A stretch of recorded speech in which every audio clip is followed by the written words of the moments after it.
Hello and very welcome back और YouTube channel. तो chronological life and works of John Milton को हम पढ़ेंगे, यानी कि एक कंप्लीट क्रोनोलॉजी आपको मिलेगी किस ईयर में उन्होंने कौन कौन से काम किए हैं, यानी कि उनके बर्थ से लेके डेथ तक का टाइम पीरियड हम कंप्लीट तरीके से कवर करेंगे।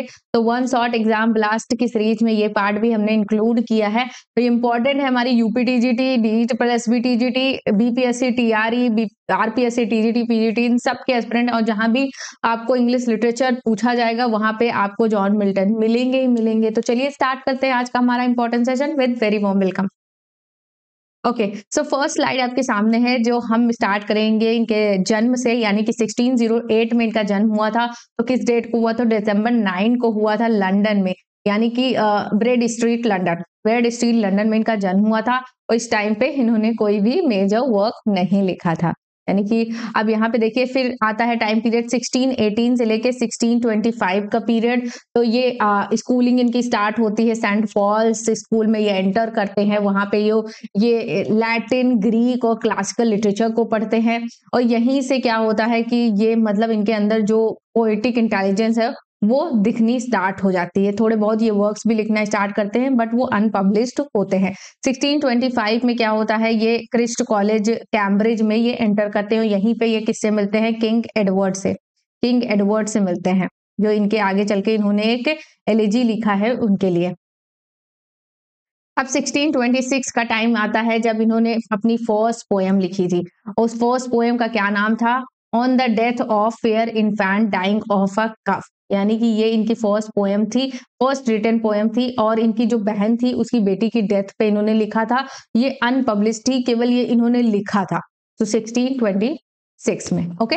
1629 का टाइम पीरियड आता है जब ये इन्होंने बीए डिग्री रिसीव किया था कैम्ब्रिज यूनिवर्सिटी से। और वहीं पे इन्होंने एक सोनेट लिखी थी, writes on the morning of Christ nativity. ये इनकी 1629 में, जब ये कैम्ब्रिज यूनिवर्सिटी में थे, तब इन्होंने लिखा था।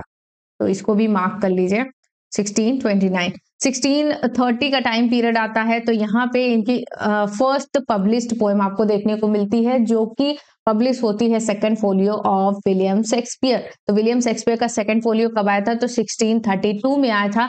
लेकिन ऑन शेक्सपियर को लिखा कब है जॉन मिल्टन ने? तो वो 1630 में लिखा है। तो ये पोएम मैंने पढ़ाया हुआ है चैनल पे, अगर आप नहीं पढ़े हैं तो उसका डिस्क्रिप्शन में मैं लिंक दे दूंगी, उसको जरूर पढ़िएगा। मिल्टन की 3 पोएम्स आपको मेरे चैनल पर मिलेंगी, ऑन हिज ब्लाइंडनेस, और उसके बाद ऑन शेक्सपियर, और एक और नाइटिंगेल करके एक पोएम है, उसको भी मैंने पढ़ाया है। ठीक है।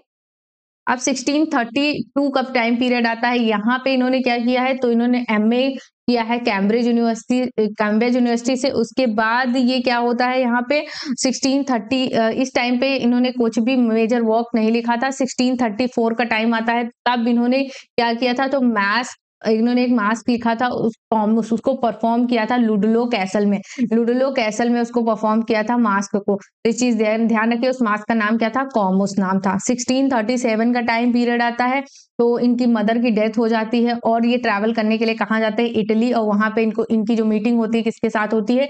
गैलीलियो के साथ होती है। और 1637 में ही इनकी जो पोएम है Lycidas elegy for Edward king के लिए इन्होंने लिखा था, इनके फ्रेंड थे, उनकी डेथ होने पे, तो उसको भी पब्लिश किया गया था। 1639 का टाइम पीरियड आता है, ये इंग्लैंड वापस आ जाते हैं पॉलिटिकल टेंशन की वजह से। ठीक है।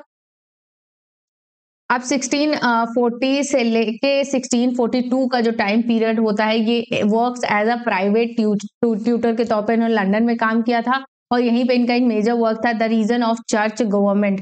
ये प्रोज वर्क है इनका, ये पब्लिश हुआ था। 1642 का टाइम पीरियड आता है, तब इन्होंने शादी किसके साथ किया था? तो मैरी पॉवेल के साथ किया था। बट इस थोड़े टाइम बाद इन्होंने इनको छोड़ दिया था। तो उसी के लिए इन्होंने मतलब डाइवोर्स के लिए इन्होंने लिखा था the doctrine of and discipline of divorce. तो ये चीज इन्होंने लिखा था। उसके बाद 1643 का टाइम पीरियड आता है, 1643 से लेके 1645 का। तो उसमें इन्होंने क्या किया था? तो इन्होंने पैम्पलेट और डाइवोर्स और पॉलिटिकल इश्यूज पे लिखना स्टार्ट किया था। पैम्पलेट्स इन्होंने लिखा था, डाइवोर्स पे लिखा था, और पॉलिटिकल इश्यूज पे लिखना स्टार्ट किया था। और वेरियस इनके पॉलिटिकल पैम्पलेट्स जो हैं वो पब्लिश हुए थे। नेक्स्ट देखिए यहाँ पे 1645 का जो टाइम पीरियड है, उसमें आपको मैं विजिबल हूँ या नहीं हूँ, एक सेकंड में चेक कर लेती हूँ। Okay, so most of content जो है था वो हाइड हो रहा था, इस वजह से मैंने अपना जो वीडियो है उसको हटा दिया है। तो यहाँ पे 1646 में क्या होता है, इनका फिर से जो मैरी पॉवेल के साथ इनका डिस्प्यूट चल रहा था वो फिर से रिकंसाइल हो जाते हैं। मैरी पॉवेल और उनकी डेथ हो जाती है 1652 में। तो मैरी पॉवेल की डेथ होती है 1652 में।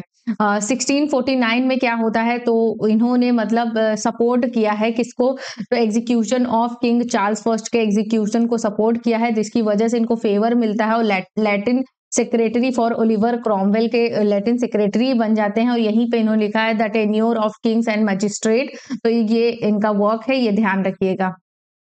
ये चार्ल्स फर्स्ट के एग्जीक्यूशन को सपोर्ट किया है, उस पे इन्होंने लिखा है। 1651 का टाइम पीरियड आता है, तो ये मैरी करते हैं किसके साथ, तो कैथरीन वुडकॉक के साथ इन्होंने मैरिज करते हैं। उसके बाद 1658 में इनकी डेथ हो जाती है, इसकी कैथरीन वुडकॉक की। और इसी समय इन्होंने एक और अपना वर्क लिखा है, डिफेंसियो प्रो पॉपुलो एंग्लिकानो। ये लैटिन प्रोज वर्क है, तो इसको ध्यान रखिएगा। कब लिखा था, तो 1651 में लिखा था। 1658 से लेके 1660 का जो टाइम पीरियड था, तो यहीं से इन्होंने स्टार्ट कर दिया था। कब क्या लिखना, तो पैराडाइज लॉस्ट लिखना स्टार्ट कर दिया था। बेसिकली ये मतलब बोल रहे थे, इनके जो हेल्पर थे या इनके जो असिस्टेंट थे वो लिख रहे थे। 1652 का टाइम पीरियड जब आता है, तो ये कंप्लीटली ब्लाइंड हो जाते हैं। उस टाइम पे इनकी एज क्या होती है, 44 होती है। और उसी टाइम पे इनकी एक डॉटर का जन्म हुआ था, देबोराह का जन्म हुआ था। और ये इसी टाइम इन्होंने ऑन हिज ब्लाइंडनेस नामक सोनेट लिखी थी। 1660 का जो टाइम पीरियड था, उसमें इन्होंने the restoration of king Charles second के रेस्टोरेशन पे मिल्टन जो है ना वो अरेस्ट कर लिए गए थे, क्योंकि ये जब चार्ल्स फर्स्ट का एग्जीक्यूशन हुआ था तो बहुत बड़ी बड़ी बातें बोले थे। इस वजह से जब रेस्टोरेशन होता है, मोनार्की फिर से रिस्टोर होती है चार्ल्स सेकंड के टाइम पे, तो इनको मतलब अरेस्ट कर लिया गया था और इनको जेल भेज दिया गया था। उसी टाइम पे इन्होंने लिखा था the ready and easy way to establish a free commonwealth. इस तरीके का इन्होंने वर्क लिखा था यहाँ पे। उसके बाद 1663 का टाइम पीरियड आता है, ये एलिजाबेथ मिंसुल के साथ शादी करते हैं, इनकी थर्ड वाइफ होती हैं ये। और इस टाइम पे इन्होंने कोई मेजर वर्क नहीं लिखा था। 1667 में इन्होंने पब्लिश किया था पैराडाइज लॉस्ट 10 बुक्स में। 10 बुक्स के साथ इन्होंने पैराडाइज लॉस्ट को पब्लिश करवाया था। 1671 में क्या होता है, तो 1671 में पैराडाइज रीगेंड, इन्होंने पैराडाइज रीगेंड को सैमसन अगर्निस्ट के साथ पब्लिश करवाया था। तो ये चीज ध्यान रखिएगा, यानी कि इस समय मेजर वर्क आपको क्या मिलेगा 1671 के टाइम पे, तो आपको पैराडाइज रीगेंट और सैमसन अगोनिस्ट ये दोनों पब्लिश हुए थे।